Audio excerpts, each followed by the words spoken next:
안녕하세요, 팟도입니다. 오늘은 어떤 영상을 찍어보려고 하냐면 퇴직연금에 대한 영상을 한번 찍어보려고 합니다. 노트도 가져왔고 저는 원래 IRP만 하고 있었어요. 그러니까 회사에서 하는 그 DC형 퇴직연금을 제외하고는 IRP만 하고 있었는데 회사분이 IRP만 하냐, 왜 연금저축은 안 하냐 라고 하는 거예요. 그래서 저는 연금저축이 그냥 사실 알아보지도 않고 그냥 저축인 줄 알고 안 했거든요. 저는 이런 투자하는 게 더 좋다고 생각해서. 근데 연금저축도 IRP랑 거의 같은 거더라고요. 오히려 안전자산 30% 그 규정이 없어서 더 많은 돈을 투자할 수 있는 거였어요.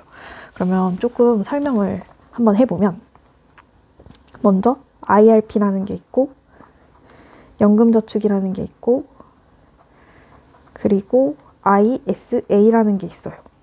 이렇게 세 가지가 있는데 그냥 기억하기 쉽게 이거는 연 300만 원까지 넣으면 되고, 이것도 연 600만 원까지 넣으면 되고, 이거는 연 2천만 원까지 넣으면 됩니다.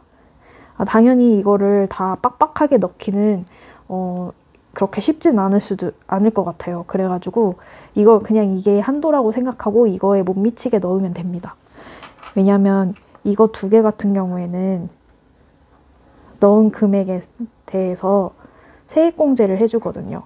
근데 이게 연봉 기준이 있고 그거보다 높으면 몇 퍼센트, 낮으면 몇 퍼센트 이렇게 해줘요.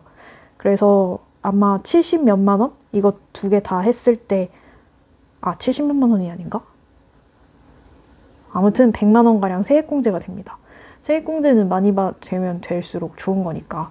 아무튼 근데 이게 한도가 900만 원이니까 이렇게만 하면 되고, 이거 ISA는 연 2천만 원 한도로 3년 동안 이상 딱 유지를 하면은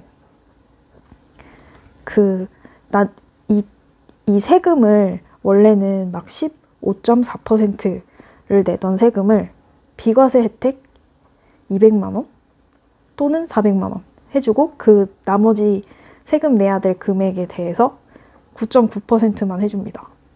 이거 차이가 크죠? 근데 대신 이걸 받으려면은 이 ISA 계좌를 해지를 해야 되는데, 근데 이 해지를 할 때 그 주식을 전량 매도해야 된대요.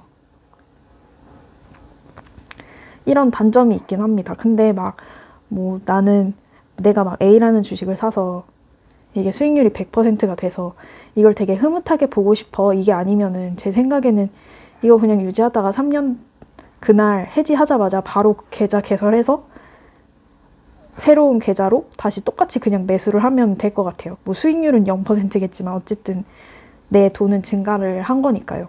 그리고 이거는 그 3년 딱 유지했을 때 여기 있던 돈을 연금저축으로 이동을 하면은 그 전환한 금액의 10% 한도에 대해서 10% 최대 300만 원 대해서 또 추가로 세액공제를 해줍니다. 그 세액공제 비율은 이거랑 똑같고요.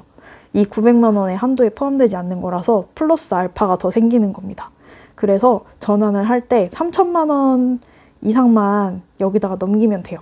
그리고 남은 거는 다시 ISA 계좌로 굴리면 되고, 아무튼 이런 제도가 있더라고요. 그래서 원래 그냥 귀찮아가지고 일반 계좌에다가 대충대충 투자를 했었는데 이제는 좀 열심히 해보려고 합니다. 좀 생각을 하면서. 이런 세금 혜택을 안 누릴 이유가 없는데 그냥 이거 매도해야 되고 좀 귀찮은데 하면서 안 했었거든요.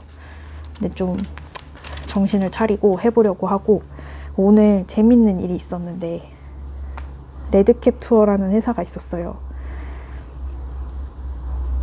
근데 그 회사가 오늘 공시를 했어요. 배당 2,000원. 근데 회사의 주가가 10,000 얼마밖에 안 돼요. 그래서 배당률이 20 몇 %였어요. 그래서 이 공시가 나자마자 주가가 20% 넘게 뛰었죠. 그걸 보면서 근데 지금도 배당률이 17%가 넘는데? 하면서 ISA 계좌를 하기로 했잖아요. 그래서 ISA 계좌에다가 돈을 좀 넣고 이거를 다 사버렸습니다. 근데 이게 팔딱팔딱 이렇게 거렸거든요. 내가 더 살까 말까? 왜냐면 지금 사도 17% 배당은 무조건 받으니까 좀 약간 이렇게 올랐어도 불나방이지만 불나방은 아닌 것 같다는 생각이 들었거든요. 그랬는데 고민하는 사이에 이게 상한가를 쳐버립니다. 그리고 상이 풀리지 않았어요. 아무튼 끝이에요. 아마 내일도 상한가 갈 것 같아요. 내일 또 상한가 가도 배당이 아직도 높더라고요. 내가 계산을 아까 일기장에다 해봤는데 상한가를 가도 어딨지? 내일 상한가를 가도 배당이 12%예요. 그리고 이거 배당 기준일이 아직 안 됐거든요. 그러니까 아무튼 그렇다고요. 하지만 주식 추천은 아닙니다. 어떻게 될지 모르는 거예요. 갑자기 배당한다고 했다가 배당금 다시 뱉으라고 한 회사도 있었기 때문에 세상 일은 어떻게 될지 모르는 겁니다. 아니 이 회사가 그런다는 건 아니고 아무튼 이런 재미난 일이 있었고 또 재밌는 일이 있었나?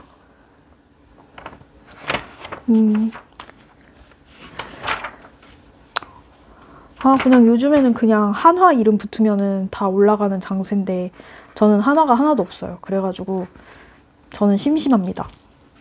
좀 부러워요, 한화. 아니 무슨 하나 다 올리다가 하나 갤러리아도 오른다고 제 남편이 그러더라고요. 그것도 참 웃겨요.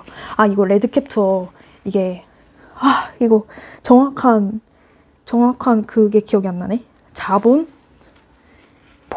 자본 뽕뽕뽕 자본 이거 잠깐 찾아볼게요. 이거를 어디서 봤냐면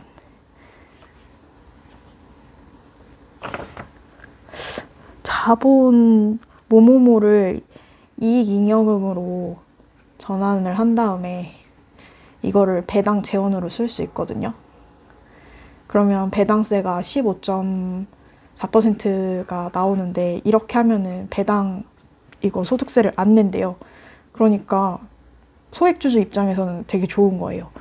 근데 아무튼 이게 과세가 안 되니까 이걸로 바꿔서 배당을 하는 회사들은 최대한 빨리 배당을 하려고 한다고 하더라고요. 왜냐면 지금 세수가 되게 모자라잖아요. 그러니까 세수가 모자라니까 그 세수를 좀 뭐라고 해야 돼? 세수를 확보하려면 이거에 대해서도 언젠간 세금을 물릴 수 있잖아요. 그러니까 그러면 세금을 물리게 되면은 이렇게 한 의미가 없으니까 약간 이렇게 했을 때 케이스들이 그 대주주의 자식들한테 그 돈 좀 줄 때, 챙겨줄 때 어쨌든 이렇게 해서 배당 때리면은 세금이 안 나가니까 아무튼 그런 식으로 하는데 세금을 내면은 이런 효과가 사라지니까 이렇게 전환을 하면은 최대한 빨리 배당을 할 거라고 하는 케이스가 좀 많을 거라고 하더라고요. 그래서 24년도에 이렇게 전환을 해놓은 회사들이 25년에 배당을 하기 시작하는데 폭탄 배당이 될 가능성이 있다. 그랬고 그렇게 해서 폭탄 배당을 한 케이스가 레드캡 투어가 된 거예요. 근데 이것들 공시한 기업이 뭐가 있나 조금 몇 개 찾아봤는데 대부분 그 배당 결산일이 24년 12월 며칠이라서 뭐 그렇게 지금 사봤자인 회사들도 많았고 그리고 이렇게 공시를 했었어도 그 배당을 화끈하게 올려주지 않은 회사들도 있었어가지고 항상 이거를 했다고 해서 이익잉여금으로 전환하는 그 감액 배당 하려고 자본 만들었다라고 공시를 했다고 해서 이 폭탄 배당이 항상 나오는 건 아니에요. 근데 그 중에 하나 찾은 게 나이스인데 나이스는 아직 그 배당 결산일 공시가 없고 아직 배당금도 공시 안 했고 근데 대주주가 지분을 조금 늘리고는 있긴 하더라고요. 그래서 얘네 혹시 좀 배당 많이 안 해주려나 하는 기대를 해보긴 했는데 근데 원래 하던 배당 금액이 몇 억이었더라? 100 몇십억이었고 이렇게 전환한 게 300억인가? 그 정도밖에 안 돼가지고 막 배당이 엄청 화끈하게 늘 만한 금액은 아닌 것 같긴 했어요. 그냥 이런 거 그냥 구경했다. 그래서 요즘 이런 거 보면서 놀고 있습니다. 막 유튜브로 1달러 들어오는 게 너무 감질맛 나요. 그래가지고 뭔가 다른 재미난 거를 해야 될 것 같은데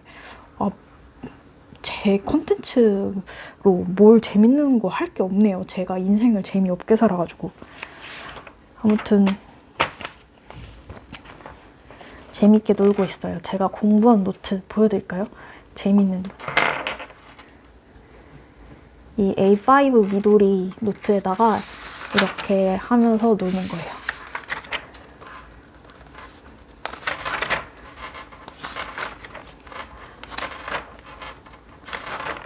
그러면 좀 공부를 좀 더 많이 해서 재밌는 이야기 많이 가지고 올게요.